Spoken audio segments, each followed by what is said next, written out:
Here's a Sky Spy video taken down in Dickinson just around midnight Central Time or 11 o'clock Mountain Time as severe thunderstorms pushed through the Queen City, producing a lot of heavy rain and some small hail and some very strong wind. Eventually, that did push eastward, producing thunderstorms elsewhere across the first warned viewing area. Thankfully, our severe weather threat is over right now, and we're looking forward to a nice evening across north central North Dakota. By now, we're at 73 degrees all around, 60s and 70s, and comfortable, especially with the sun continuing to break out. Still a bit cloudy from Fargo down into Bismarck, but even Dickinson starting to see a little bit of sunshine break out this evening. Our wind remains light, but that is going to be picking up as we go into the weekend. Let's start out with your Friday forecast, and you'll notice it does include showers if you're traveling to our southern half of the state.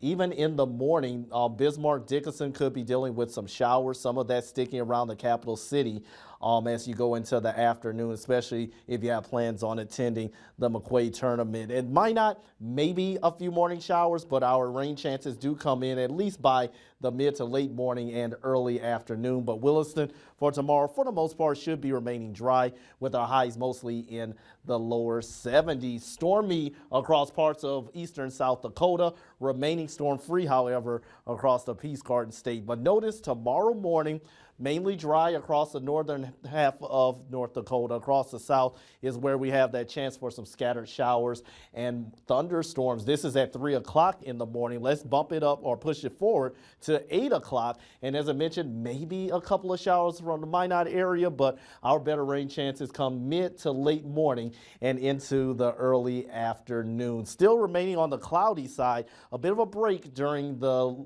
evening from the wet weather, but our next disturbance in Wyoming, Montana makes its way into the region Friday night and Saturday. But for the moment, severe weather, not expecting that across much of northern and central North Dakota, but near the Dakota state line and into Montana, maybe a level 1 chance of isolated strong to severe storms.